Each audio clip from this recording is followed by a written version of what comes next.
boa noite a todos e todas. Eu sou a professora Giovana, professora de Filosofia da Universidade Federal do Recôncavo da Bahia. Sou uma mulher branca, de cabelos longos, loiro, liso, uso óculos, sou uma mulher de 40 anos, estou no meu escritório, ao fundo de mim tem uma parede branca, ao meu lado direito tem uma estante de livros, e comigo, junto na tela, aparece a intérprete, a Dani, que é uma mulher negra, vestindo uma blusa preta, com gola alta, cabelos cacheados, usa brincos também, e ela vai estar com a gente hoje, acompanhando essa mesa, fazendo a tradução.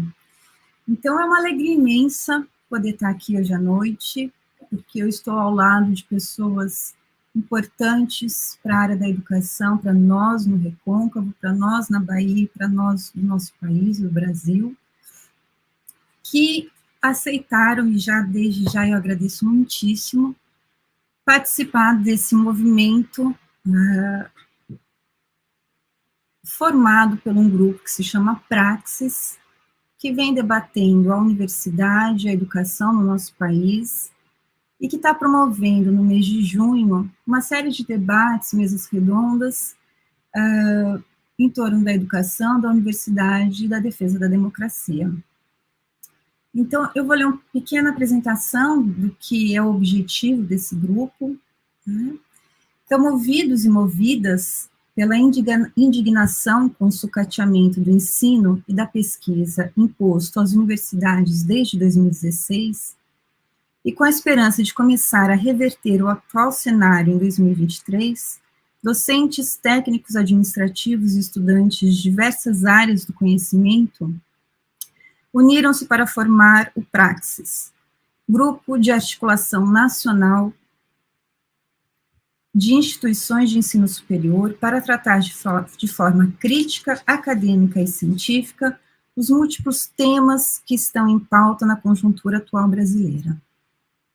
Empenhado com atividades de ordem prática e em vista da concretude da ação política referente a diversos temas que perfazem o âmbito da democracia, o Praxis promove eventos de forma conjunta e coordenada entre as instituições participantes, consciente de que a União Nacional pode reverter o processo de degradação da cultura, da educação e das instituições democráticas.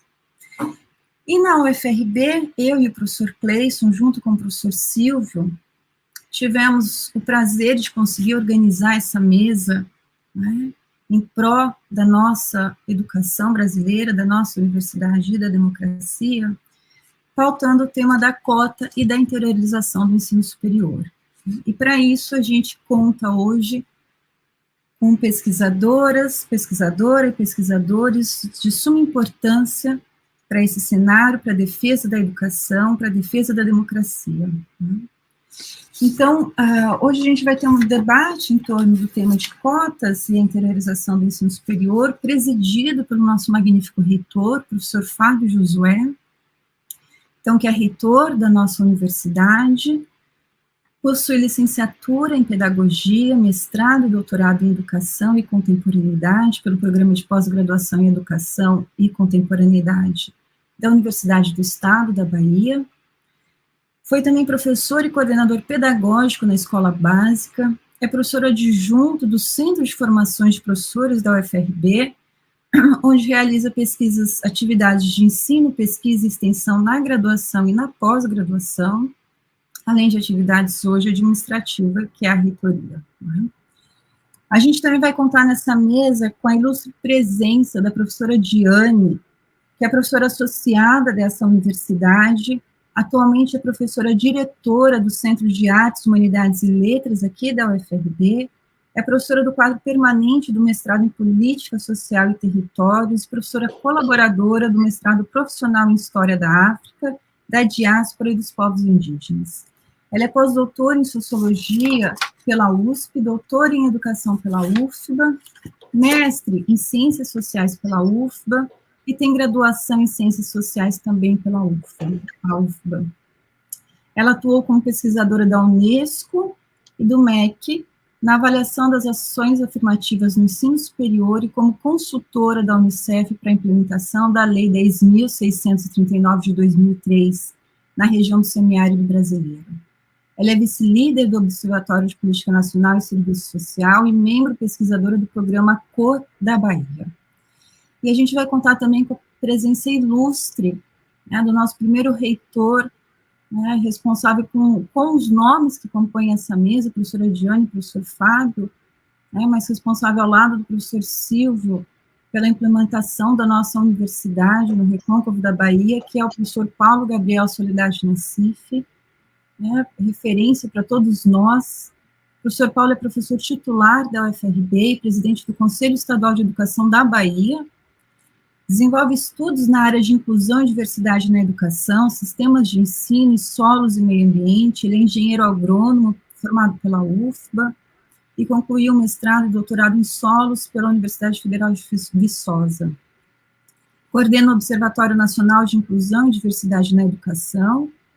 Já exerceu as seguintes atividades na gestão pública: secretário de Educação Continuada, Alfabetização, Diversidade e Inclusão, a SECAD, do MEC, do Ministério da Educação, reitor na UFRB de 2006 a 2015, diretor da Escola de Agronomia da UFBA, secretário de Educação de Lauro de Freitas, assessor da reitoria da Universidade Federal do Sul da Bahia, diretor de Meio Ambiente da Prefeitura Municipal de Itabuna e gerente de pesquisa e pós-graduação da UESC. Então, com esses pesquisadores e essa brilhante pesquisadora e defensores da educação e da democracia no nosso país, eu inicio as boas noites para todos e todas, e inicio a mesa de hoje passando a palavra para o nosso magnífico reitor. Muito obrigada, professores e professora Diane. Bom, muito boa noite a todas, todos e todes. Queria agradecer a professora Giovana pela apresentação, pela abertura dessa mesa, agradecê-la pelo convite, né, juntamente aqui faço também o agradecimento ao professor Cleison Assis, coordenador do curso de licenciatura em Filosofia do Centro de Formação de Professores da Universidade Federal do Recôncavo da Bahia, onde a professora Giovana atua e também é vice-coordenadora do curso, e que representam, juntamente com o professor Silvio, o grupo Praxis, no âmbito da Universidade Federal do Recôncavo da Bahia. Então, nossa gratidão pelo convite, dizer aqui da satisfação de poder estar coordenando essa mesa, que tem, como já foi anunciado aqui, a presença da professora Diane Brito Reis e do professor Paulo Gabriel Nassif, figuras que têm uma contribuição enorme no processo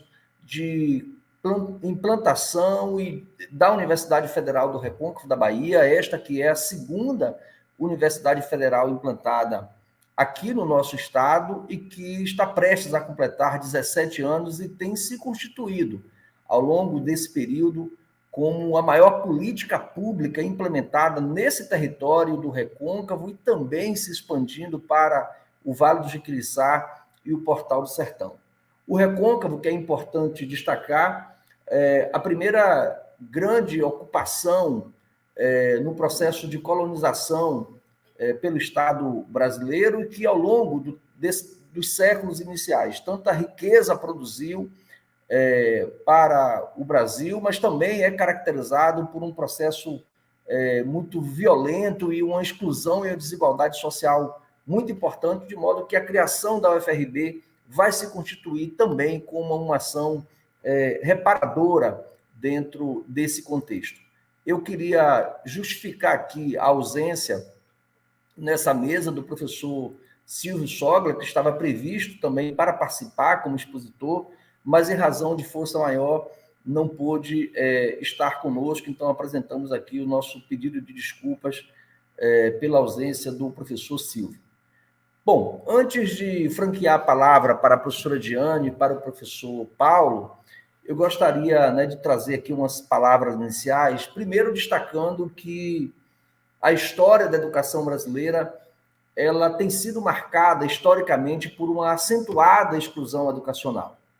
Até a década de 1960, nós vamos assistir na história da educação nacional um processo de exclusão da escola, onde os negros, os pardos, as camadas populares, os indígenas, os camponeses estavam excluídos da possibilidade de acesso à escola, salvo raríssimas exceções. A partir do movimento de urbanização e industrialização que vai se intensificar no Brasil a partir da década de 60, as camadas populares começam progressivamente a ingressar na escola, mas nós continuamos assistindo um processo de exclusão que pode ser caracterizado como uma exclusão na escola através de mecanismos diversos, como a ausência de políticas que contribuíssem, por exemplo, para a alimentação dos nossos estudantes, os altos índices de reprovação e de fracasso escolar, de modo que, apesar dos avanços que tivemos a partir do modelo político e social inaugurado com a Constituição de 1988, nós ainda assistimos alarmante desigualdade educacional, sobretudo quando consideramos os recortes de raça, de classe social e de localização geográfica. No que se refere especificamente à educação superior, é preciso constatar que no Brasil só muito tardiamente tivemos a implantação de cursos superiores, inicialmente em 1808, com a chegada da família real, e que de forma muito restritiva começou a implantar algumas escolas e faculdades voltadas para a formação de profissões estratégicas definidas pelo governo português, e só no século passado, em 1920, nós vamos ter a criação da primeira universidade no Brasil, e a partir de então ela vai se expandindo muito lentamente e de forma muito concentrada nas metrópoles, de modo que a ausência de políticas educacionais voltadas para a expansão das universidades e a expansão de vagas vão se prolongar por várias décadas, de maneira que só no início desse século as vagas nas universidades públicas do Brasil, até o início desse século, essas vagas eram ocupadas predominantemente pelas camadas sociais mais favorecidas e de capital cultural e econômico mais favorável. Só a partir de 2003, no governo do presidente Lula, nós passamos a ter uma alteração significativa nesse cenário, de modo que o número de matriculados no ensino superior salta de 3,5 milhões de pessoas em 2002 para 8 milhões de pessoas em 2015. O governo Lula vai empreender um conjunto de medidas voltadas para atender estudantes com vulnerabilidades socioeconômicas, e aqui eu queria destacar retrospectivamente, de forma muito resumida, primeiro, a expansão e a interiorização do ensino superior federal, através da criação de novas universidades federais e da criação de novos campos nessas universidades já existentes e nas que são criadas também, além da criação de institutos federais de educação, ciência e tecnologia. Na Bahia, essa expansão precisa ser assinalada de forma muito especial, porque até 2005 nós tínhamos apenas a Universidade Federal da Bahia, concentrada em Salvador e com a oferta do curso de agronomia aqui no município de Cruz das Almas, e tínhamos também um campus da Universidade Federal do Vale do São Francisco, na cidade de Juazeiro, na Bahia, sendo que a sede dessa Univasf ficava em Petrolina, em Pernambuco. Posteriormente, nós tivemos a criação da UFRB, da Universidade Federal do Recôncavo, da Universidade Federal do Oeste da Bahia, da Universidade Federal do Sul da Bahia, além da criação de 2 institutos federais e da implantação de novos campos da Univasf nos municípios de Paulo Afonso e Senhor do Bonfim, além da implantação de um campus da Universidade da Integração Luso-Afro-Brasileira, a Unilab, que tem sua reitoria no estado do Ceará, mas que possui também na Bahia, no município de São Francisco do Conde, um campus universitário. Então, essa é a primeira ação que a gente poderia destacar a partir do início do governo Lula, que é esse processo de expansão e interiorização do ensino superior.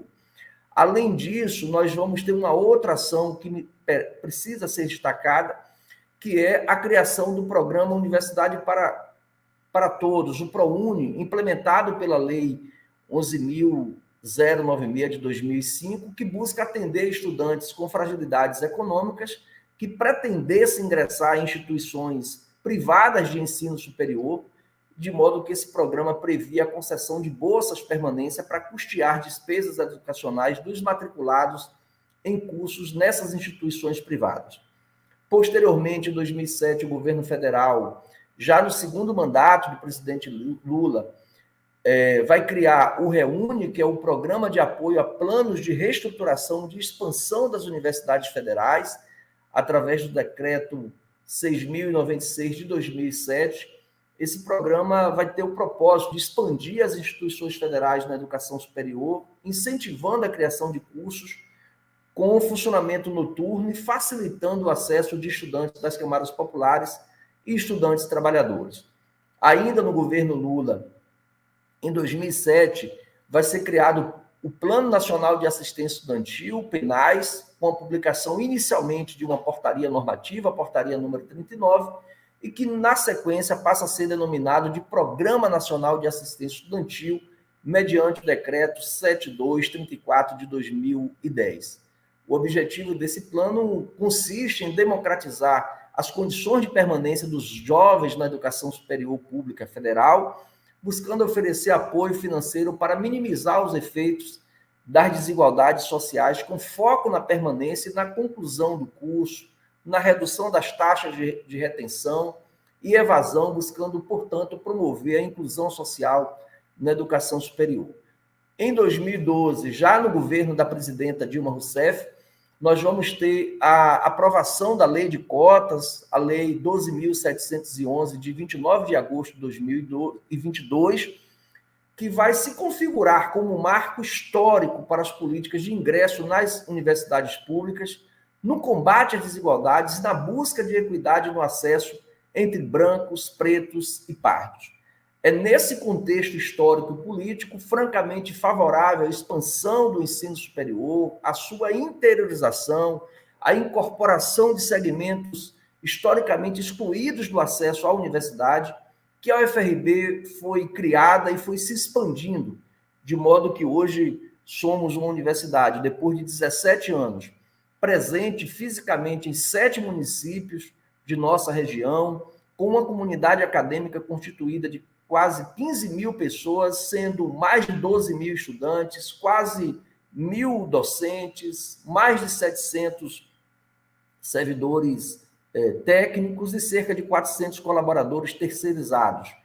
Nós temos ofertado quase 100 cursos, sendo 64 de graduação e 34 de pós-graduação, e, portanto, temos definido a implantação da UFRB nesse território como a maior política pública implementada ao longo da história na nossa região. Assim como a UFRB, nós poderíamos mencionar aqui outras tantas universidades que foram criadas e expandidas nesse ciclo virtuoso que tivemos na primeira década e meia desse século. Mas, lamentavelmente, desde o golpe de 2016, essas conquistas têm sido fortemente atacadas. Nos últimos anos, especialmente, nós temos sofrido, além da restrição dos cortes orçamentários, ameaça às conquistas importantes, como a política de cotas, onde, inclusive, é importante destacar, tramita no Congresso iniciativas que, no ensejo dessa discussão, pretende abolir essa importante iniciativa de ação afirmativa implantada no cenário educacional brasileiro. Então, lamentavelmente, desde o golpe, temos assistido esses ataques diversos, de modo que o cenário de desmonte que temos assistido, sobretudo nos últimos anos, nos convoca a reagir. E é nesse sentido, portanto, que estamos promovendo nessa noite essa mesa intitulada Universidade e Urgência Democrática, Cotas e a Interiorização do Ensino Superior, para debater mais especificamente a questão das cotas e da interiorização do ensino superior. Para tanto, como já foi anunciado aqui pela professora Giovana, nós contamos com a participação da professora Diane Brito Reis, uma pesquisadora sobre a temática da permanência de estudantes negros na universidade, e além de uma pesquisadora reconhecida e com trabalhos relevantes nessa área, também uma professora e uma gestora que tem dado contribuições importantes no processo de implantação da Universidade Federal do Recôncavo da Bahia. E, do mesmo modo, contamos também com a presença do professor Paulo Gabriel Nassif, uma liderança importante no processo de criação dessa universidade, quando ela se desmembrou da antiga universidade, da Escola de Agronomia da Universidade Federal da Bahia, e foi se constituindo aqui em Cruz das Almas o núcleo inicial que deu origem à Universidade Federal do Recôncavo da Bahia. Queria, portanto, agradecer a professora Diane, professor Paulo, aproveitar aqui também e agradecer a presença de Shirley Marques, nossa intérprete, que juntamente com Daniela Betânia, que já esteve aqui nessa tela, estarão fazendo a tradução para Libras, de modo que possamos ter maior possibilidade de acesso, de inclusão das pessoas que necessitam dessa tradução. Queria aproveitar, por fim, né, pedindo desculpas aí, porque eu deveria ter feito isso inicialmente, fazer minha autodescrição. Eu sou um homem branco, antirracista, visto uma camisa azul clara, um blazer bege, uso óculos, tenho um barba leve, cabelo curto, e ao meu fundo encontra-se um painel com a logomarca da UFRB, da bandeira da Bahia, da bandeira do Brasil. E ao meu lado encontra-se, nesse momento, fazendo a tradução, a intérprete Shirley, que usa óculos, está vestindo uma camisa preta, tem cabelos lisos, pretos, e tem ao seu fundo uma tela branca. Bom, feito então isso, e agradecendo ao Grupo Praxis, parabenizando o Grupo Praxis por essa iniciativa de promover debates sobre a importância estratégica das universidades no cenário educacional brasileiro, especialmente os representantes e a representante do Grupo Praxis aqui na UFRB, professor Cleison, professora Giovana, professor Silvio, e saudando, né, a todos e todas que nos acompanham, eu gostaria de convidar a professora Diane Brito para fazer sua intervenção, lembrando que, pelo que definimos aqui, cada expositora e expositor teria aí uma fala de aproximadamente 20 minutos. Aqueles que nos acompanham, que desejam realizar perguntas, poderão fazê-la no chat do YouTube, né, do nosso canal da TV UFRB, que está transmitindo ao vivo essa mesa. Então, portanto, professora Diane, é uma satisfação tê-la aqui conosco, seja bem-vindo, e passo a palavra à senhora para a sua exposição inicial. Boa noite a todas as pessoas que nos assistem, boa noite às pessoas com as quais eu divido essa mesa virtual. Inicialmente, o professor Paulo Gabriel Nassif, primeiro reitor desta universidade, uma honra poder fazer essa fala junto contigo, podermos dialogar a respeito desta temática tão cara a nós. Ao professor Fábio Josué, magnífico reitor desta universidade, e um intelectual implicado com as questões da democratização do ensino superior, mais particularmente com a educação do campo no Brasil. Agradeço Shirley Marques, tradutora, Daniela Betânia, também tradutora, que fazem com que as nossas vozes possam chegar a todos. Eu sou uma mulher negra, visto uma blusa estampada, brincos grandes, tenho cabelos crespos, presos no alto da cabeça por um pequeno torso. Ao fundo há uma parede branca e um quadro, que quando eu me mexer vocês também visualizam, que é um quadro com o perfil da Fundação Hansen Bahia. Bom, esse é um dia especial porque chego para esta mesa após ter formado professor Paulo Gabriel, professor Fábio Josué, entregue à sociedade baiana e do Recôncavo 64 profissionais. Mais cedo nós formamos cerca de 34 profissionais e agora à noite mais 30 na modalidade remota. Eu estou falando de 64 jovens formados nas áreas de humanidades e letras, aqui na nossa UFRB, na cidade de Cachoeira, no Recôncavo da Bahia, a maior parte negros e negras, a maior parte, primeiro, de suas famílias a ingressar em uma universidade, sobretudo uma universidade pública, e todos do Recôncavo da Bahia. É também um momento importante porque 2022 é uma década da Lei 12.711, sobre a qual eu quero centrar minha fala. Mas não também sem antes dizer que 2022 é um ano de grande importância, porque cabe a nós realizarmos essa transformação para um Brasil que queremos, um Brasil de fato para todas e todos e todes, um Brasil em que o acesso à educação, que o acesso à saúde, que o acesso à comida, que o acesso ao emprego seja efetivamente possível. Então, não podemos ter medo de ser feliz no momento dessa transformação. Eu quero, então, centrar aqui a minha fala na noite de hoje na Lei 12.711, esta lei que traz muitas transformações na sociedade brasileira, mas, sobretudo, na educação, a partir da educação.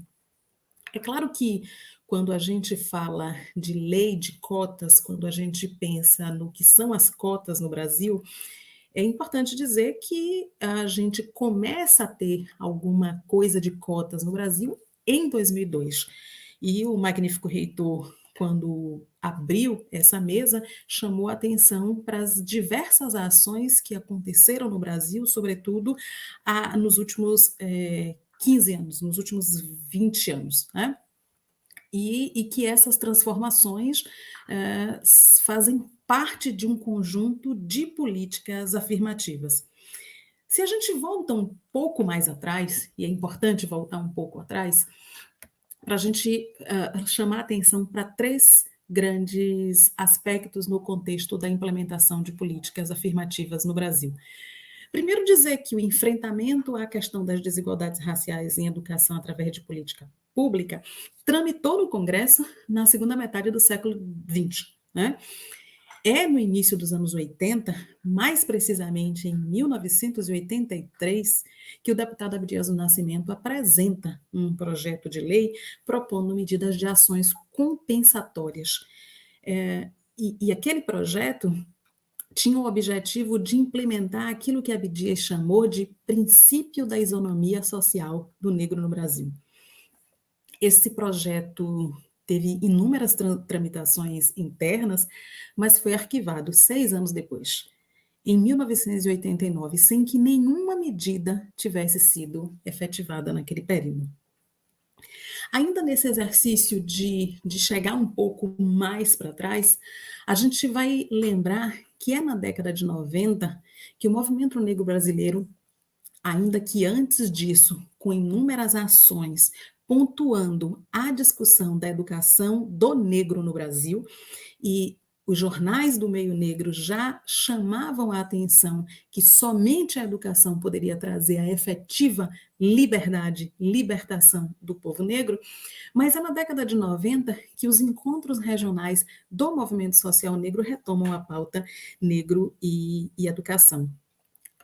E fazem reviver essa discussão que naquela mesma década vai se destacar num dos eventos que, ao falar em política afirmativa no Brasil, nós precisamos marcar, que é a Marcha Zumbi dos Palmares. A Marcha Zumbi dos Palmares, ocorrida em novembro da década de 90, contou com cerca de 30 mil participantes. E os organizadores daquela marcha foram recebidos pelo presidente da República naquele período. As lideranças entregaram ao governo brasileiro um documento em que denunciava o governo pela discriminação racial. E mais do que isso, trazia para o governo brasileiro um programa chamado de Programa de Superação do Racismo e da Desigualdade Racial. As pessoas que nos assistem ou que assistirão a esse vídeo vão ter conta de que a virada dos anos 90 será a primeira eleição para presidente no Brasil em que a pauta racial efetivamente aparece e foi obrigado, né? A sociedade brasileira obrigou a que todos os presidenciáveis naquele momento tivessem o debate da pauta racial. Mas voltando ao governo do final dos anos 90, embora tivesse o Programa de Superação da Desigualdade Racial, embora reconhecesse o racismo no Brasil, nenhuma medida efetivamente foi implementada. Aquelas que vivenciaram aquele momento, mas uma rápida pesquisa, a gente vai lembrar que dentro do próprio governo brasileiro naquele período não havia um entendimento sobre cotas raciais e cotas sociais. Aliás, o próprio ministro da Educação, naquele período, tratou de falar sobre a sua prioridade para as cotas sociais, entendendo ele que as cotas sociais dariam conta da desigualdade racial no Brasil, o que efetivamente o movimento negro brasileiro já dizia que não dava conta, mas além disso, as pesquisas mostravam que havia um fosso entre negros e não negros na sociedade brasileira. Portanto, ainda em que pese a questão das desigualdades econômicas, a desigualdade racial sempre pesou na sociedade brasileira. E quando a gente traz para o âmbito da educação, o trajeto do estudante negro é muito diferente do estudante não negro nesse país. É sobre o estudante negro que recai o peso da exclusão, da discriminação, enfim, das mazelas que fazem com que muitos tenham a mortalidade escolar, aquilo que a gente chama da mortalidade escolar, ou a evasão, a desistência, enfim, podemos utilizar outros nomes para isso. Bom, mas em 2002, que a gente vai ter uma efetivação das políticas com recorte racial no Brasil. Também, se a gente pretende fazer uma historicização do que foi essa implementação de políticas afirmativas no Brasil, a gente precisa lembrar da terceira Conferência Mundial contra o Racismo, a Discriminação Racial, Xenofobia e Intolerância Correlata, ocorrida na cidade de Durban, na África do Sul. Essa que é uma conferência apelidada por nós da Conferência de Durban. Essa conferência vai fortalecer no Brasil uma discussão sobre essa necessidade de ações afirmativas.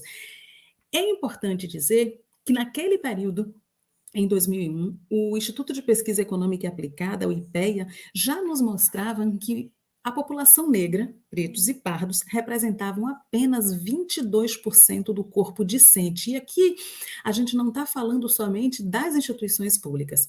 22% do corpo discente das instituições públicas e privadas. Então, há um conjunto de elementos que já nos mostravam, com dados oficiais, que há uma desigualdade no acesso à educação e que, quando a gente vai para a educação superior, isso fica ainda mais visível. Bom, mas em 2004, em 2002, a gente tem no Brasil a eleição do presidente Lula. 2 anos depois, em que pese o fato de que o governo, em 2002, já começa com algumas modificações importantes, e aí a gente precisa lembrar do que é aquele ministério, a Secretaria de Políticas de Promoção da Igualdade Racial e a Secretaria de Política para as Mulheres, Especial de Política para as Mulheres. Esses 2 ministérios, essas 2 secretarias com status de ministério, a CEPI e a SPM, vai fortalecer nos estados e municípios a criação de secretarias estaduais e municipais. Não somente isso, como tanto na CEPI quanto na SPM, se cria um conjunto de possibilidades de recurso para que estados e municípios pudessem combater a desigualdade racial e de gênero. Bom, mas é em 2004 que a gente tem a aprovação do projeto de lei 3.627. Esse projeto institui o Sistema Especial de Reserva de Vagas para estudantes, né, egressos de escola pública, mas em especial negros e indígenas, em todas as instituições públicas federais de educação superior. Mas era um projeto de lei, e o que a gente vai ver é o cenário nacional, uma discussão, um debate sobre o que eram as cotas raciais. E é importante lembrar, e muitos aqui vão também se recordar, que fizeram parte desse momento, de algum modo, muitos intelectuais e ativistas se posicionaram favoráveis ao sistema de reserva de vagas com recorte racial, e um outro conjunto de pessoas, inclusive pesquisadores de instituições públicas, se posicionaram contrários a esse recorte, ou recorte racial. Apesar disso, muitas universidades brasileiras, e em 2006, 21 universidades brasileiras, tanto federais quanto estaduais, já tinham algum tipo de reserva de vagas. Vale também lembrar que a instalação pioneira, o caráter pioneiro das cotas na Universidade do Estado da Bahia, em 2002, e da Universidade Estadual do Rio de Janeiro. Mais tarde, a Universidade de Brasília e a Universidade Federal da Bahia começam, né, no âmbito federal, a fazer essas implementações.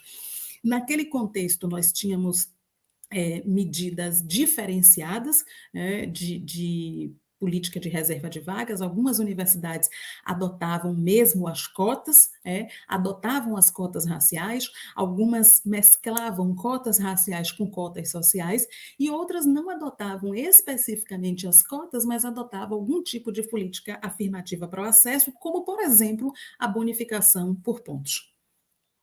Mas eis que, nesse contexto, um partido resolve ajuizar as cotas, né? E, a partir de um caso específico, vai ao Supremo para pedir a interdição desse processo de cotas raciais. É importante chamar a atenção para um dado que foi trazido pelo GEMA, o Grupo de Estudos Multidisciplinar sobre Ações Afirmativas, já em 2018, que nos chamava a atenção que, antes da Lei 12.711, o recorte da Lei 3.627 era prioritariamente social. O que se reservava nas instituições federais era 50% das vagas para os egressos de escola pública. A reserva mínima de recorte racial era proporcional à presença de pretos, pardos e indígenas nas unidades da federação. Mas vejam, apesar disso, o tema que vai predominar na imprensa brasileira é a criação de cotas para negros nas universidades públicas. Inclusive, em diversos momentos, o debate sobre ações afirmativas ficou reduzido às cotas, como se uma fosse sinonimizado da outra. E se nós resgatarmos esse debate, muitos diziam, inclusive, que o estabelecimento de cotas raciais mudaria a qualidade das universidades brasileiras, o que efetivamente não ficou comprovado, ou melhor, o que ficou comprovado é que o acesso de negros e negras às universidades brasileiras não comprometeu a qualidade, muito pelo contrário, exigiu que as universidades se repensassem e trouxessem novos debates, enriquecendo assim isso que nós chamamos de diversidade e pluralidade na universidade. Outro dado importante que observatórios do país inteiro, pesquisas no país inteiro também mostram, é o número de desistências. Estudantes cotistas nas universidades brasileiras não desistem. A questão da evasão entre cotistas e não cotistas é muito diferenciado, ganhando em não evasão os cotistas, e isso, a gente tem uma hipótese muito importante para isso, que o acesso de estudantes negros e das classes populares na universidade não é um acesso solitário. Quero dizer com isso que, ao acessar o ensino superior, esse estudante traz consigo a sua família. Não necessariamente a família vem para a universidade estudar, mas ela vem simbolicamente, uma vez que a universidade era algo distante, inexistente, muitas vezes, nos seus sonhos. Mas, se der tempo, eu volto a esse aspecto. Bom, esse processo vai para o Supremo Tribunal Federal, como eu disse, o ajuizamento das cotas, e em uma ação histórica, uma sessão histórica em 2012, houve o julgamento da arguição de descumprimento de preceito fundamental, conhecida por nós como a DPF número 186, e essa DPF admitiu de modo unânime a constitucionalidade da reserva de vagas nas universidades brasileiras, com base no critério racial. Isso foi um marco na validação da política afirmativa no Brasil, e alguns meses depois, daquele ano, 2012, a gente tem a implementação da Lei 2.711. A implementação da Lei 2.711 acontece em etapas, né, e foi mencionado um período de 4 anos, 2012 até 2016, para a efetiva implementação, e a partir de 2012 a gente já vai ver modificações importantíssimas nas universidades brasileiras. Até meados de 2012, 129 instituições de ensino no país adotavam algum tipo de política afirmativa. Até 2012, e aí eu comecei a minha fala dizendo, algumas eram cotas, outras eram cotas exclusivamente raciais, ou mesclava racial e social, outra era acréscimo de vaga, outra era bônus. Bom, o fato é que dessas 129 instituições, as que adotavam somente o critério racial eram 52 instituições de ensino superior. 94 utilizavam o critério da origem em escola pública. Se a gente vai apenas para as instituições federais, a gente vai observar que antes da lei de cotas, das 59 federais, apenas 23 tinham um sistema de reserva de vagas com critério racial. E dos Cefetes, 5 tinham esse tipo de ação afirmativa. O que a Lei 2.711 vai fazer é tornar obrigatória essa reserva de vagas para pretos, pardos e indígenas, alunos de escola pública e de baixa renda nas instituições federais. Quando a gente vai lá olhar a Lei 2.711, a gente vai verificar várias Ls, né? A L1, L2, L3, L4, L5, todas elas trabalhando com algum critério de ingresso por cotas. Na lei ficou definido que seria reservado em 2013 12,5% dessas vagas ofertadas e, como eu disse, nos 4 anos seguintes essa implantação ocorreria de forma gradual até chegar ao valor firmado como percentual mínimo. A legislação lá desde 2002 vai trazer uma mudança importantíssima no cenário das universidades brasileiras. E aqui, para nós, no Recôncavo, na Universidade Federal do Recôncavo da Bahia, isso é extremamente visível. A UFRB é, em número de discentes autodeclarados pretos e pardos, portanto negros, a universidade mais negra do Brasil. Nós temos, em percentual de autodeclarados pretos e pardos, um valor acima da média regional e acima da média nacional. É importante dizer também o quanto que a universidade impacta o Recôncavo da Bahia. Certamente o professor Paulo Gabriel, que vai falar logo em seguida, e que é responsável por essa implementação, vai poder falar desses detalhes, mas o magnífico reitor, professor Fábio Josué, chamou atenção para esta ser uma das maiores políticas afirmativas dos últimos anos, a implantação da Universidade Federal do Recôncavo, a interiorização do ensino superior brasileiro. Sim, os dados dizem que são estes cotistas os primeiros de suas famílias a ingressar na universidade. Nós estamos falando de um público para quem a universidade não era um espaço pensado. Nós estamos falando de um público cujo pai e mãe sequer tiveram vida escolar ou tiveram minimamente. A universidade permitiu que muitos desses e dessas estudantes mudassem aquela que era a realidade esperada para eles, ou que foi muitas vezes a realidade da sua mãe, das suas avós, enfim, qual era essa realidade? Para muitas das meninas negras no interior da Bahia, ir para a capital era trabalhar como empregada doméstica nas casas. E hoje essas mulheres e esses homens, esses jovens, de um modo geral, essas jovens, mudaram não somente a sua realidade, como a de suas famílias. Em uma pesquisa recente, que participei com mais 4 universidades públicas brasileiras, em que buscamos dar conta de trajetórias de estudantes cotistas e analisamos 30 trajetórias em todo o país, uma estudante aqui da Universidade Federal do Recôncavo da Bahia dizia que começou a sua vida trabalhando como babá aqui no Recôncavo e viu nascer a Universidade Federal do Recôncavo da Bahia. E ela pensou em se inscrever, não sabia exatamente o quê, e muitas vezes em casa as pessoas diziam, para quê? Você já fez o 2º grau, já está empregada, a universidade não é para você.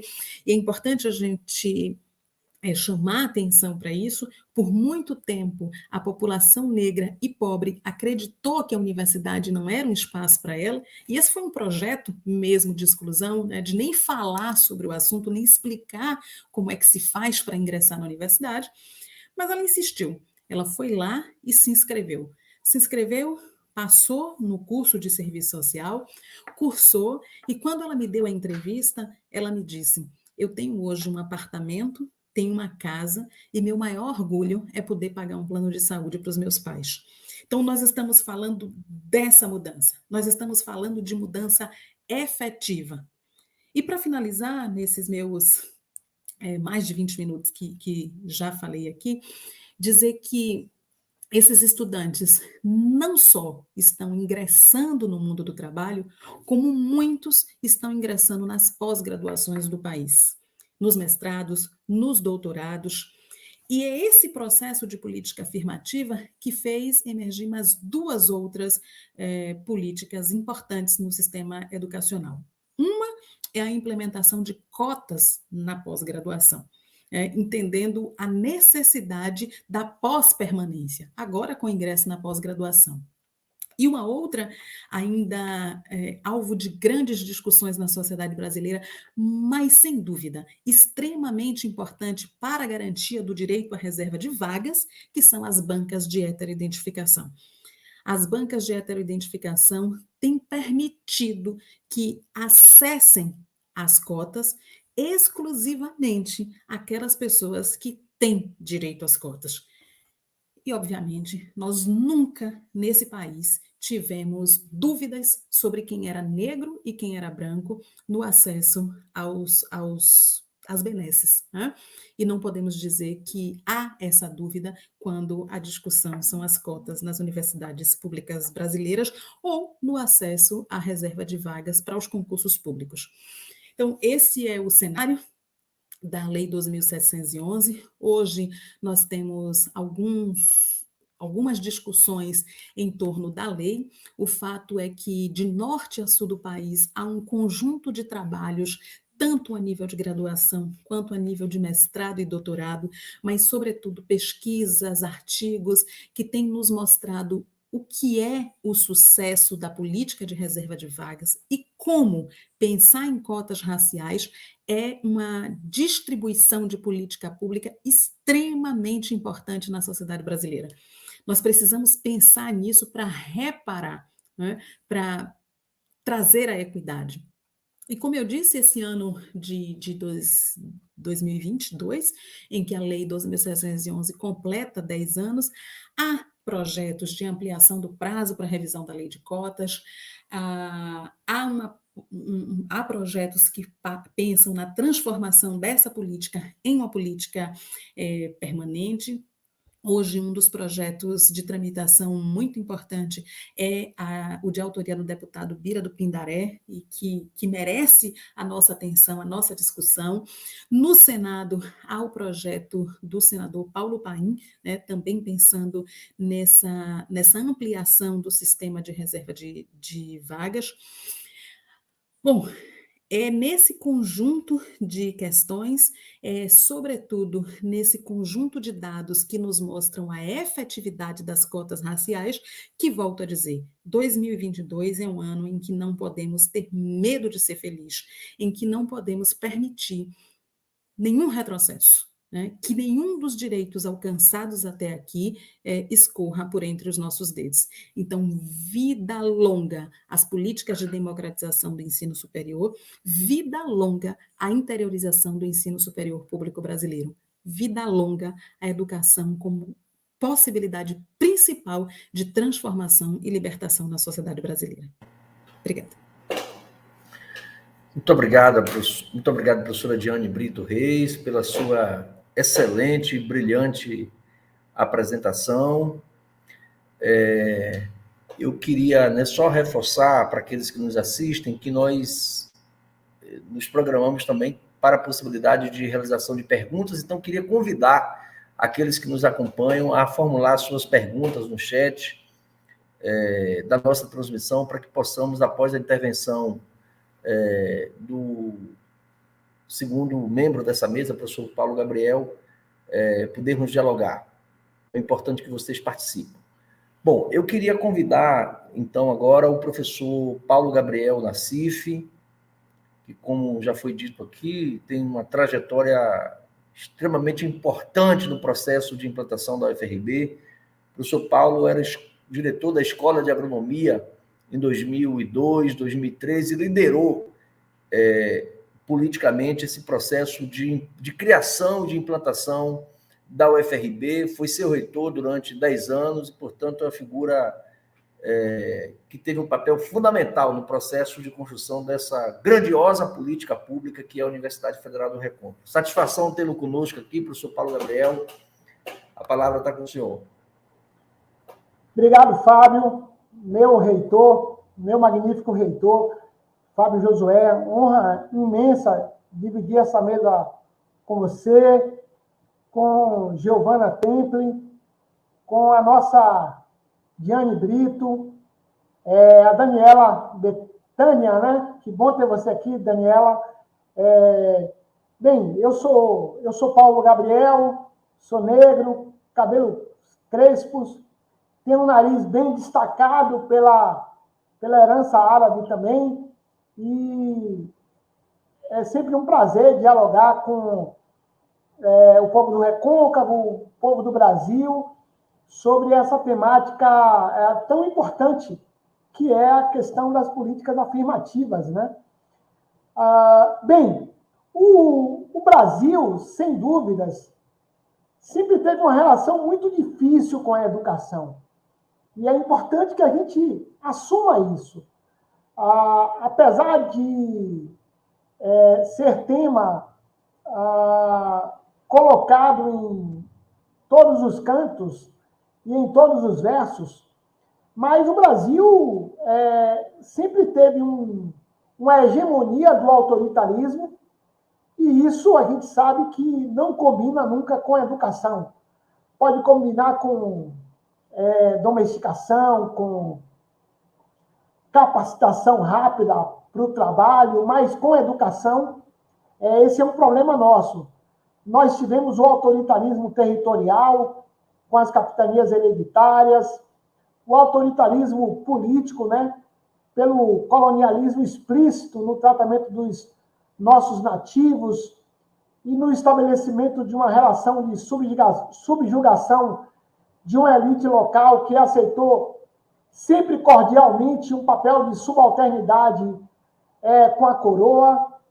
O autoritarismo cultural, a gente precisa lembrar que o Brasil nasce sob a égide da Contra-Reforma que começava na Europa, né? O Concílio de Trento, que durou de 1545 a 1563, foi no sentido oposto ao cultivo da autonomia do indivíduo que, de algum modo, estava presente ali na reforma de Lutero, né? Nós tivemos o autoritarismo social, uma escravidão de 388 anos, né? O Brasil foi o último país das Américas até a abolição da escravatura, e aquele país que mais levou em profundidade a escravidão como motor do seu desenvolvimento interno. Então, o racismo, ele surge no Brasil como um projeto muito bem evidente de colocar de forma subalterna a maioria da população para que outros ganhassem, né? Então, a injustiça do Brasil é sinônimo de racismo. O racismo, antes de tudo, nasce por isso, né? E nós tivemos também o autoritarismo educacional, na medida em que o nosso sistema educacional, forjado, né, com a chegada dos jesuítas, da Companhia de Jesus, fruto também da Contra-Reforma, vem justamente construir uma forma de letramento associado a todos esses outros autoritarismos a que eu me referi. Então, assim, não é à toa que nós temos um problema que perdura por muito tempo. O Brasil começa a organizar a sua educação basicamente no final do século XIX, mas sem grandes políticas voltadas à inclusão do povo brasileiro. Quando a gente verifica, por exemplo, os dados da década de 1970, a gente percebe que menos de 30% da população brasileira tinha ensino médio. Vocês imaginam o que é isso? Ainda hoje, no Brasil, só 60% da nossa população adulta tem ensino médio. Nos estados do Nordeste, esse número ainda é menor. Só 45%, 50% da população adulta possui ensino médio. Coisa que a Constituição garante, né? Coisa que está escrito na LDB que a gente precisa ter. Seria uma obrigação constitucional a população brasileira toda ter um ensino médio. E isso a gente não pode dissociar do projeto de universidade brasileira, porque a universidade ela tem esse papel de ser o ápice do sistema de educação, um sistema de educação que tem que ter a educação infantil, o ensino fundamental, o ensino médio, a graduação, a pós-graduação, e a universidade alimenta todo esse sistema de uma forma que, mesmo aqueles que não tenham acesso a ela, possam usufruir das suas ações, seja na pesquisa, no ensino e na extensão. Então, assim, ao ter um sistema de educação concentrado nas grandes cidades, ao ter um esquema de universidade concentrado nas grandes cidades com uma população branca, eu não tenho dúvida de que essa também foi uma forma de garantir que o sistema educacional só funcionasse em alguns lugares e para algumas pessoas, né? Então, no momento em que o movimento negro, no momento em que a população com viés democrático no Brasil começa a discutir a educação, é razoável e é esperado de que discutir universidade passasse a ser concretamente e também, principalmente, a questão da democratização da universidade, que eu não tenho dúvidas de que isso vai influenciar todo o restante do sistema. Só para a gente ter uma ideia, tem um estudo muito interessante de uma tese, uma professora fez uma tese na USP, em que ela avalia, por exemplo, o tempo de dedicação de um professor numa creche e o tempo de dedicação de um professor a uma criança branca chegava, na década de 90, a ser 3 ou 4 vezes maior do que o tempo de dedicação desse mesmo professor a uma criança negra. Então, assim, esse racismo estrutural, determinado pela forma como a universidade se estruturava, foi desmistificado, né, por nós, pelo movimento negro, pelos setores democráticos da população brasileira, e com isso houve, então, essa luta muito árdua, né, por superar um discurso absurdo da meritocracia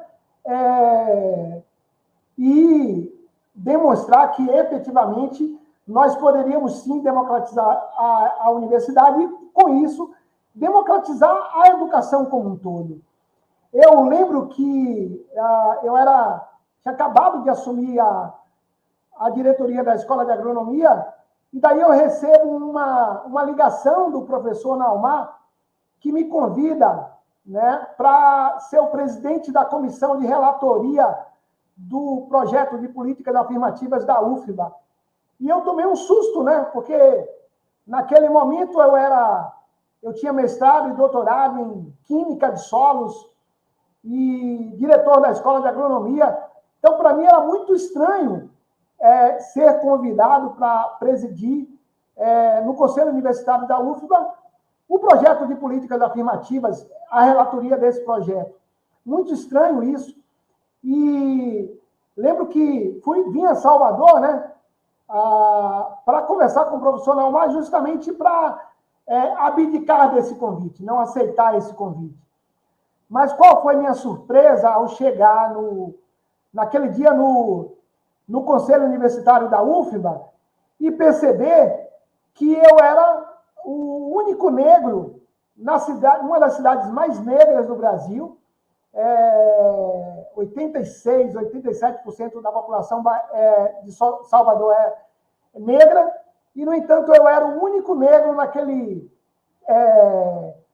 conselho universitário naquele dia. Tinha um ou outro a mais, mas que, inclusive, não estavam presentes.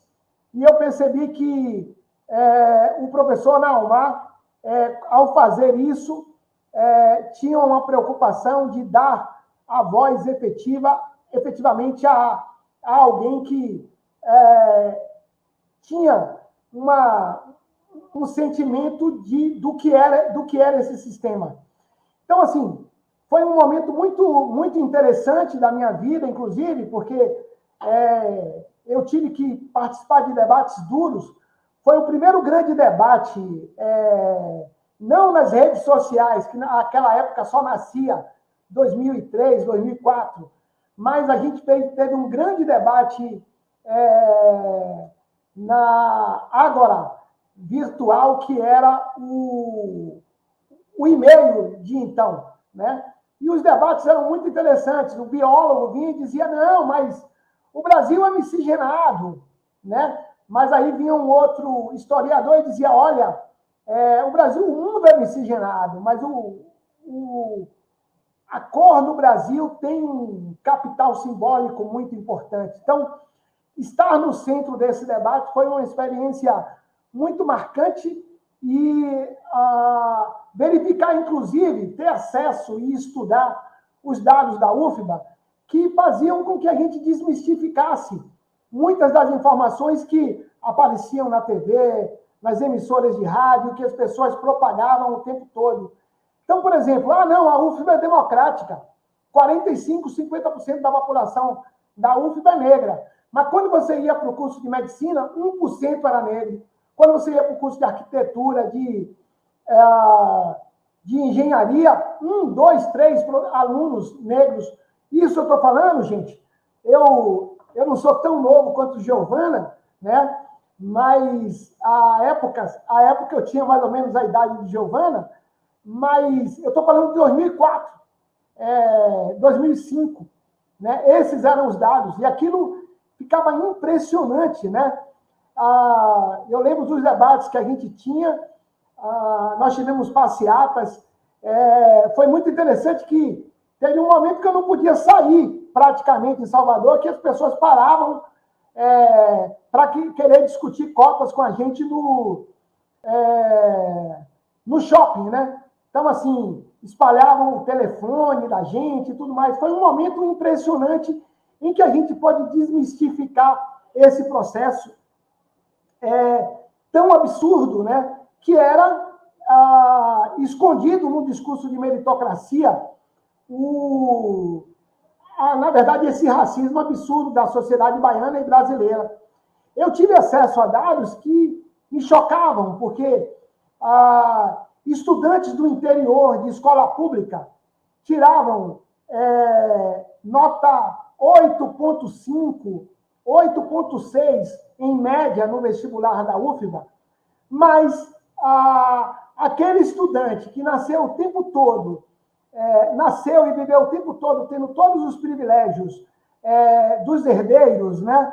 Como diria nosso Bourdieu, que passou o tempo todo estudando línguas, tendo acesso a professores em tempo integral, essas pessoas tiravam 9.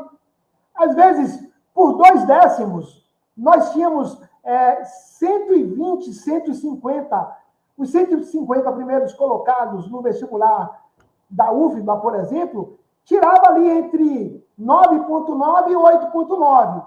E os estudantes logo ali abaixo, pouco abaixo, 8,5, 8,6, 7, estavam ali, às vezes vindo das famílias com processos socioeconômicos extremamente complicados. Então, assim, ao apresentar esses dados ao Conselho Universitário, eu lembro que a gente conseguiu calar muitas vozes, né? E que bom que a gente avançou.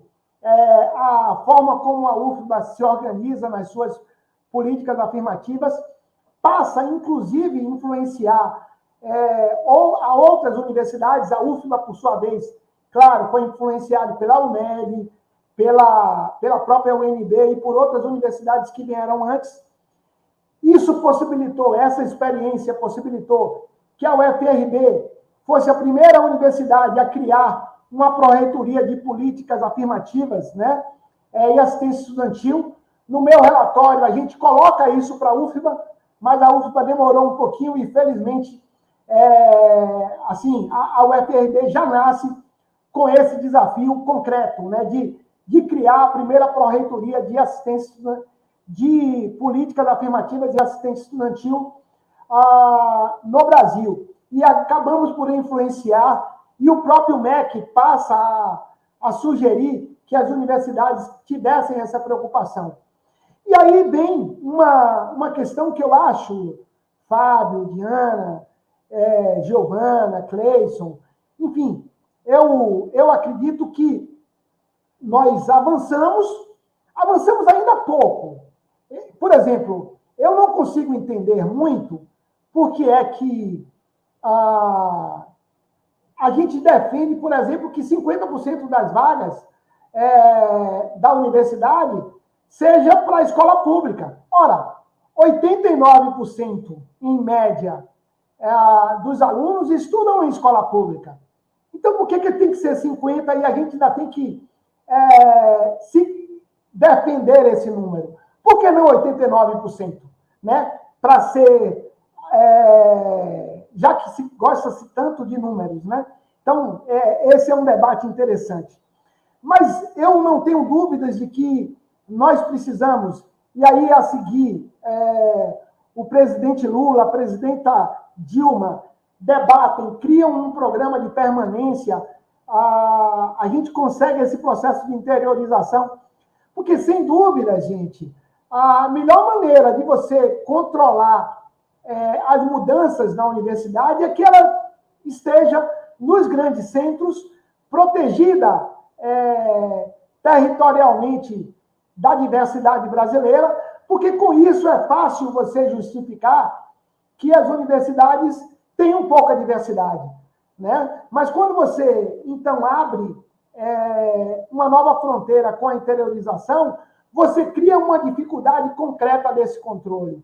Então, eu acho que a interiorização tem também esse papel de colocar a universidade mais próxima da diversidade brasileira, né? O Brasil, que tem essa felicidade de... Né, é muito duro, de um lado, mas não há dúvidas de que nós temos a nossa força na nossa diversidade. 274 povos indígenas, 305 povos indígenas, 274 línguas, uma diversidade das populações negras é impressionante, até porque se de um lado não permitiram a inclusão da população brasileira lá atrás, por outro lado, há que se considerar que nós temos essa diversidade ainda pujante, que precisa ser considerada e que, felizmente, agora é protegida, né, pelo avanço da civilização brasileira e civilização mundial, a ponto de que mesmo um presidente absurdamente racista e fascista, como o que temos aí, não consegue enfrentar em profundidade todos os avanços que tivemos nos últimos anos, que é fruto dos movimentos sociais, do movimento negro educador, como fala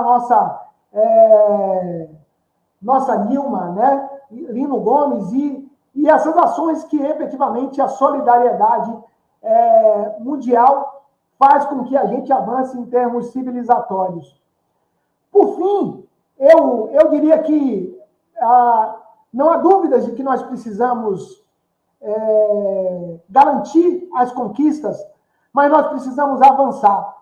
E nós não podemos esquecer de que a estrutura da nossa universidade ainda é uma universidade do início do século XX, né? Cursos lineares, estruturas estanques, os cursos são completamente corporativistas. Isso permite, sem dúvidas, que os avanços epistemológicos, os avanços por exemplo, colocado pela Lei 10.639, tenha pouco alcance numa universidade como essa, né? Então, assim, a gente não tem preocupação, por exemplo, muitas vezes, em criar uma estrutura de cursos que dê uma perspectiva interdisciplinar, que possibilite, efetivamente, o ensino de línguas na nossa população, a questão da alfabetização digital, a percepção dos alunos de engenharia, de medicina, das ciências mais duras, em relação a uma percepção do país que vivemos. Então, assim, os cursos que temos, eles foram estruturados nessa perspectiva, né? Que o professor Almar chama, inclusive, e com razão, de uma perspectiva ainda napoleônica, né? Então, assim, eu acho que nós precisamos, até para fazer valer a força dos que vieram antes de nós e que conquistaram esse acesso, nós precisamos discutir o nosso modelo de universidade, certo? Que é um modelo construído para os herdeiros.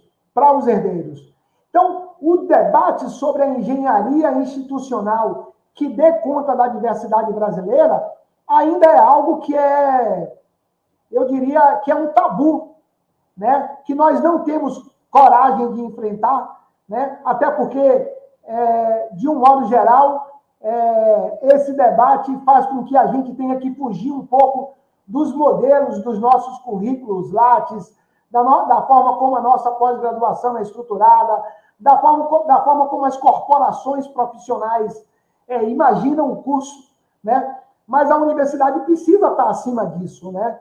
E eu acho que eu tenho conversado muito com conjunto de ex-reitores, ex-ministros da educação, e eu não tenho dúvidas de que, tendo a oportunidade de rediscutir um novo projeto de universidade para o Brasil, essa questão da estrutura da universidade ainda tão arcaica e que dá muito sentido à resistência às inovações, inclusive causadas pela interiorização e pelas políticas afirmativas, que a gente possa avançar a partir daí.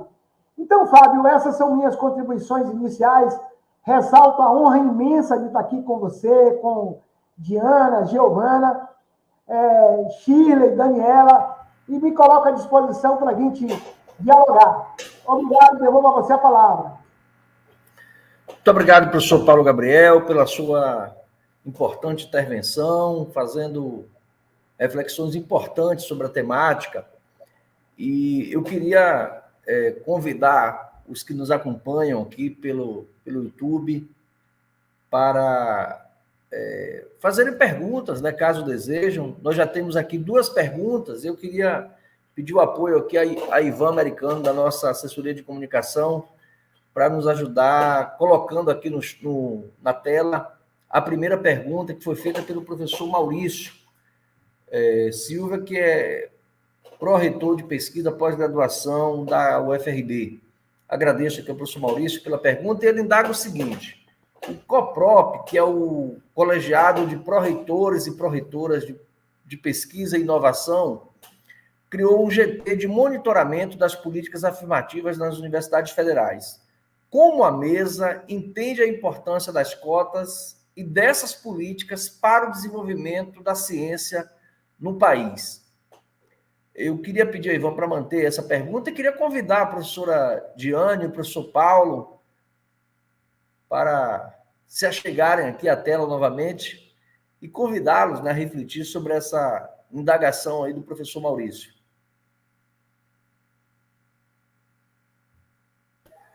Professora Diane, por favor. Estava abrindo aqui o microfone. Obrigada, professor Maurício, pela questão. Antes, eu queria dizer que hoje temos 2 grandes consórcios no Brasil que estão se debruçando sobre a avaliação desses 10 anos de cotas, né? Um deles é um consórcio da Ação Educativa, que está sediado, o consórcio, né, de pesquisa sediado no LEPS, da Universidade Federal do Rio de Janeiro. Nesta universidade tem como coordenadora da pesquisa a professora Rosana Ehringer. Fazem parte desse consórcio várias universidades brasileiras, de norte a sul, e no Nordeste o consórcio é representado pela Universidade Federal do Recôncavo, da Bahia, que é um dos estudos de caso desses 10 anos, né, de política de cotas. Um outro consórcio é o consórcio sediado no SEBRAP, né, em São Paulo. Essa pesquisa lá no SEBRAP é coordenada pela professora Márcia Lima, pela socióloga professora Márcia Lima, e no Nordeste, o consórcio também tem universidades de norte a sul, e o Nordeste é representado nesse consórcio pela Universidade Federal da Bahia, né, que é o estudo de caso daquele material. Ambas as pesquisas, nesse segundo semestre, apresentarão os resultados desse trabalho, e é muito importante se debruçar sobre o que essas pesquisas trazem, dos resultados desses 10 anos da Lei 2.711, dos avanços e, sobretudo, dos desafios postos às políticas afirmativas no Brasil.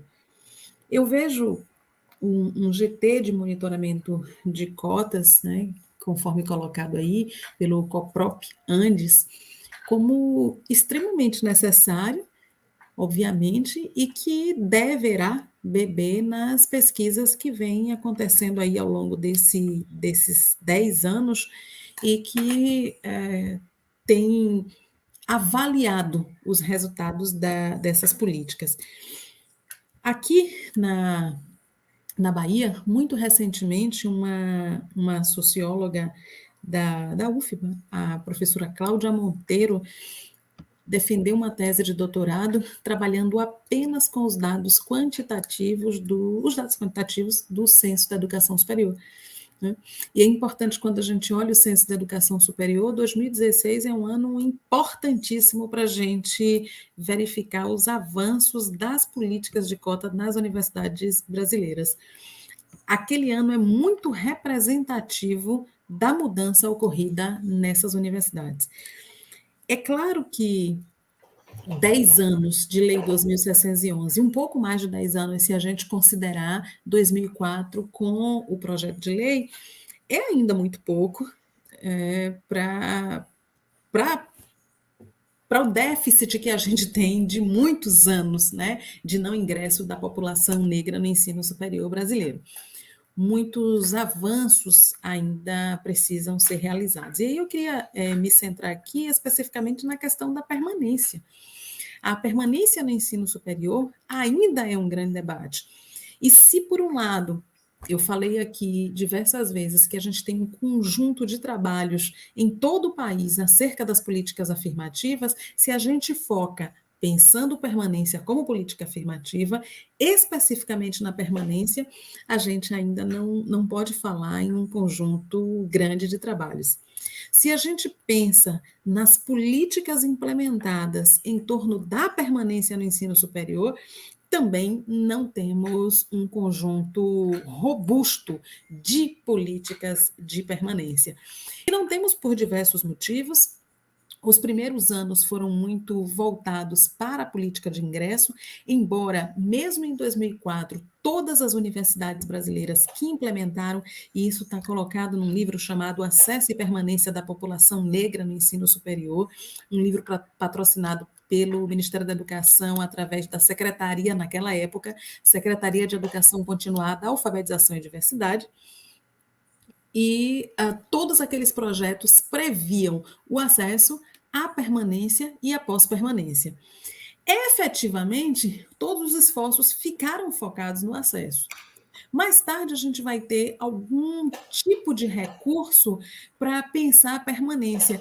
Mas se a gente observar, a maior parte dos programas naquela época, que a gente chama de programa de permanência, não foram criados na perspectiva da permanência, embora eles buscassem dar conta daquilo, né? Embora eles terminaram dando conta disso. A gente poderia citar, por exemplo, o programa Conexões de Saberes, importantíssimo para a garantia da permanência da PPI, né, pretos, pardos e indígenas, e quilombolas nas universidades brasileiras. No nosso caso, aqui na UFRB, a gente vai ter a estruturação de um programa de permanência, com esse nome, inclusive, Programa de Permanência Qualificada, o PPQ do UFRB, que em 2020 é estendido também para pós-graduação, né, o PPQ na pós, mas que vai também sofrer muitos ataques a partir dos cortes de recurso nas universidades brasileiras. O Programa Nacional de Assistência Estudantil, também já aqui mencionado, que não é um programa especificamente ligado a estudantes cotistas, né? Se fala em Programa Nacional para Estudantes em Vulnerabilidade Social, mas ele vai atender majoritariamente a estudantes cotistas, porque a própria história mostra que são esses estudantes negros aqueles que também estão na vulnerabilidade social. E este mesmo programa, se a gente pega os dados dos últimos anos, mas sobretudo a partir de 2016, vai sofrer ataques imensos. E quando a gente corta no programa de assistência estudantil, automaticamente você atinge de morte o êxito acadêmico de estudantes cotistas. E aqui também foi lembrada a professora Nilma Lino Gomes, que esteve à frente da CEPI, e uma das falas dela, salvo engano, em 2016, ela chamava a atenção para a morte por inanição das políticas de ação afirmativa, né? Quando perguntada em algum momento sobre acaba as políticas afirmativas, ela dizia não, mas a gente precisa ficar atento porque vão querer matar por inanição essas políticas. Não com essas palavras, mas no termo geral, o que ela chamava a atenção era exatamente isso. Então, há um projeto, sim, eu vi outras questões ali nos comentários, há um projeto de desmantelamento da universidade pública, há um projeto de desmantelamento dessas universidades mais recentes, há um projeto de desmantelamento do ingresso de negros e negras no ensino superior. Isso é fato, isso é um projeto. E como é que ele como é que se dá a consecução desse projeto? Você atacando aquilo que é a base desses projetos. E aí a gente precisa, sim, chamar a atenção para a permanência. Um outro aspecto, e aí já também finalizando para não me estender tanto, é que esse monitoramento das políticas afirmativas precisa dar conta também de um outro aspecto da permanência, porque toda vez que a gente fala a gente está sempre se referindo mais fortemente a essa permanência de ordem material, né, a questão da bolsa, e que é necessário, eu preciso comer, beber, vestir, eu preciso ter dinheiro para o transporte, para a universidade, eu preciso ter dinheiro para tirar minimamente uma xerox, comprar um material. A gente sabe que há cursos em que não é possível fazer a graduação sem ter um material mínimo, né? Então, e alguns desses materiais são muito caros, cursos de medicina, curso de gastronomia, tem materiais, equipamentos que são muito caros. Mas há, como eu disse, um outro aspecto da permanência, que é o que a gente chama de permanência simbólica. E é um esforço mesmo de pensar a universidade, de pensar o currículo, de pensar a bibliografia, de pensar a didática da sala de aula, de pensar as relações que são estabelecidas no interior das universidades brasileiras, de pensar o papel que os coletivos estudantis desempenharam no acesso e que desempenham na permanência, e como que essas ações podem dialogar com as políticas institucionais. Enfim, é um conjunto de elementos que nos mostram, sim, da necessidade desse monitoramento, dessa avaliação, do que tem sido as políticas até aqui, do monitoramento daqui para frente, mas, obviamente, a importância da política de cotas para o desenvolvimento da própria universidade brasileira, né? Para o desenvolvimento, sim, da ciência e para o desenvolvimento da sociedade como um todo. Obrigado, professora Diane. Professor Paulo? Então, eu acho muito importante esse grupo de trabalho e diria mais, acho que precisamos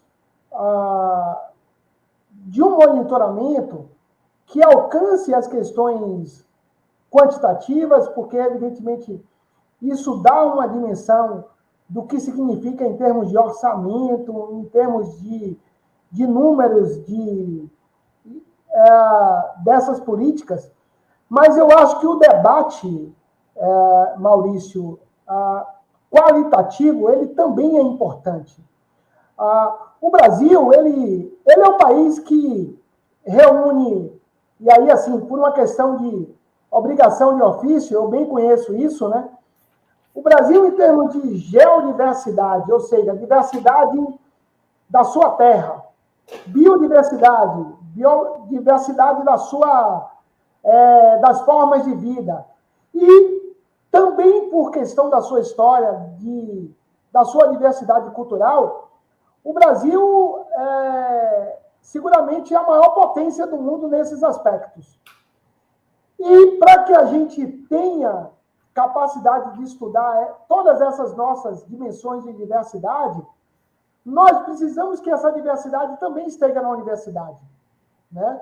Então, exatamente por isso, eu acho que o desafio do COPROP, inclusive, é buscar que essas diversidades, ao entrarem na universidade, possam criar cursos de pós-graduação e possam efetivamente dar uma nova dinâmica ao próprio desenvolvimento do mundo, né? Em termos de desenvolvimento sustentável, em termos de desenvolvimento socioeconômico, cultural. E, nesse aspecto, eu acho que a própria ciência precisa se questionar. Se não em termos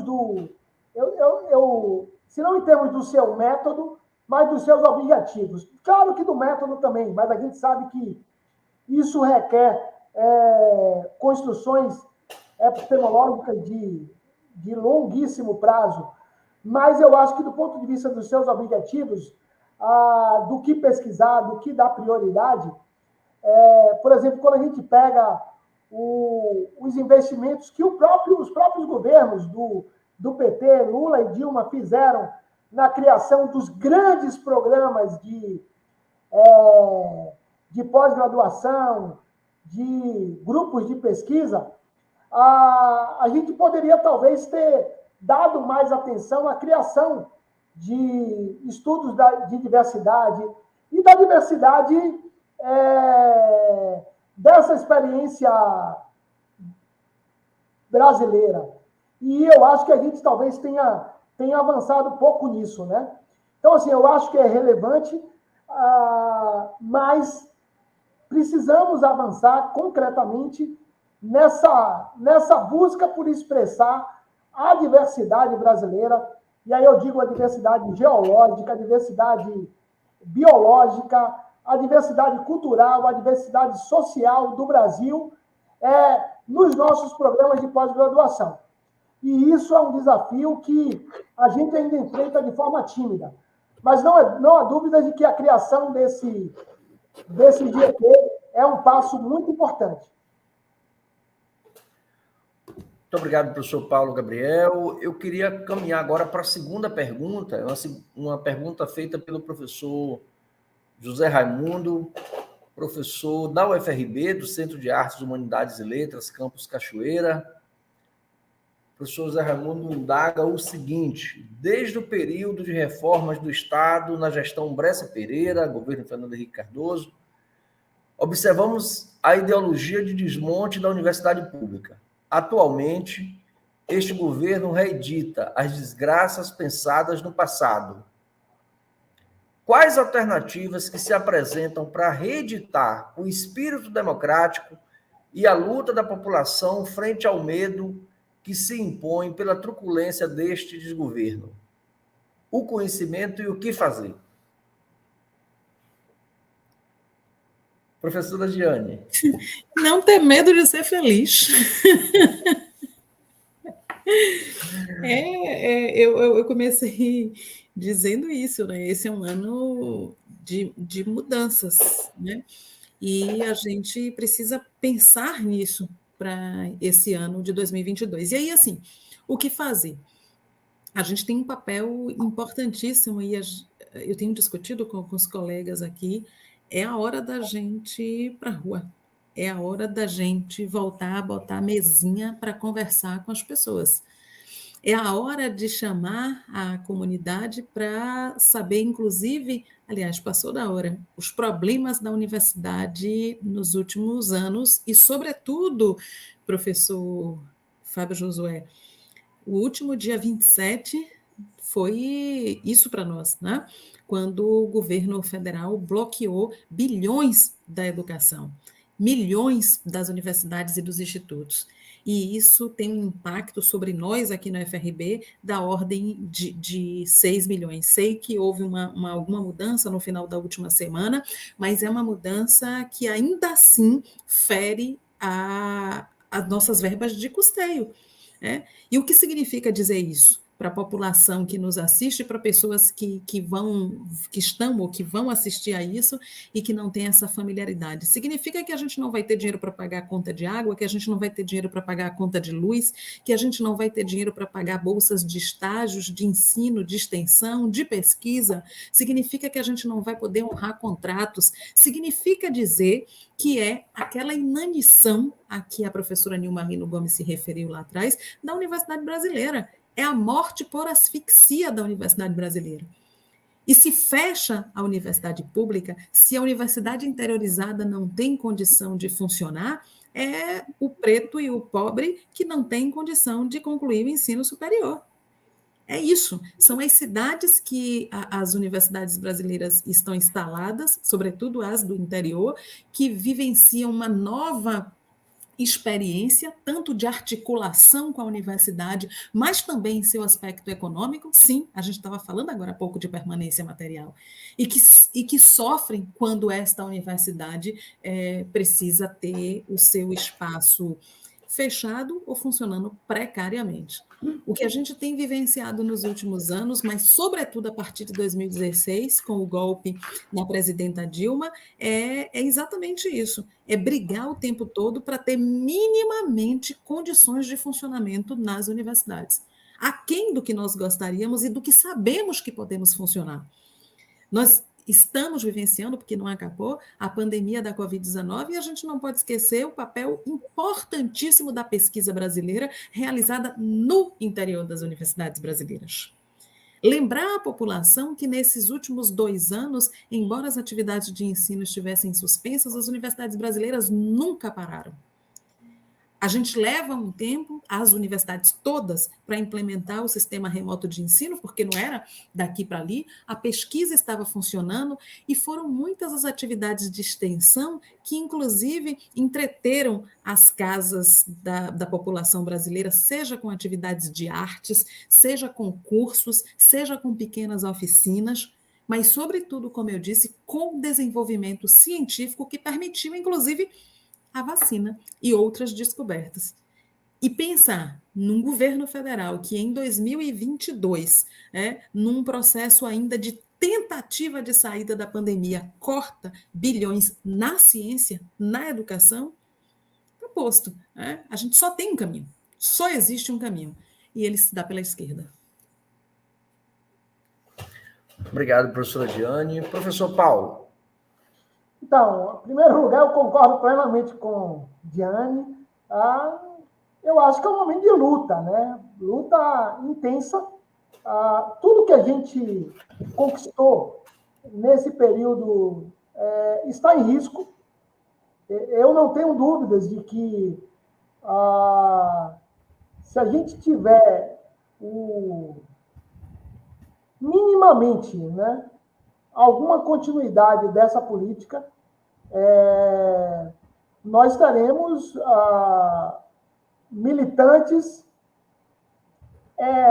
se hoje eles são mortos, né, por tiros à distância, eles serão mortos na rua, né?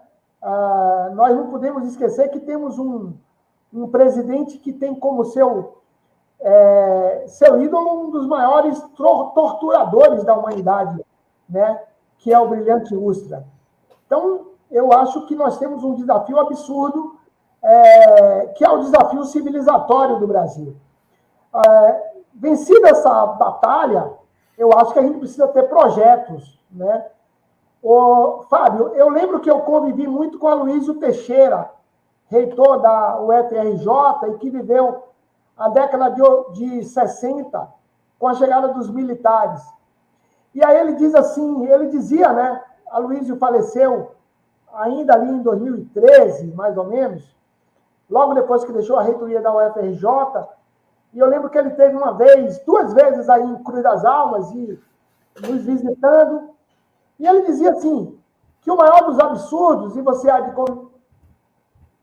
concordar comigo, é a universidade não ter verba de pesquisa, né? Toda a verba de pesquisa do Brasil é entregue às agências de fomento. Ora, a agência de fomento acaba criando uma universidade virtual. Ele reúne os professores que eles têm interesse no Brasil inteiro e estabelece o que vai ser pesquisado, o que vai ser debatido, o que vai ser ensinado na pós-graduação. Isso é um debate que o Brasil precisa ter. O reitor, ele precisa ter, e o Conselho Universitário precisa estabelecer quais são as suas pesquisas estratégicas para uma região. Quando você tinha aí 30, 40 universidades em grandes centros, vá lá que a CAP, CNPq, FABESB estabelecesse esses grandes temas. Mas, hoje em dia, esperar que a Brasília, mesmo com a representação dos colegiados de pós-graduação e tudo mais, simplesmente a partir dali sejam estabelecidos pelos pares o que cada universidade poderá pesquisar e se submeter a edital, é um absurdo. A gente precisaria ter uma revalidação do Conselho Universitário, um reforço do Conselho Universitário, para que a gente não possa estar dependendo completamente, única e exclusivamente de emendas parlamentares para fazer política institucional de pesquisa e extensão. Então, eu acho que esse é um debate estratégico.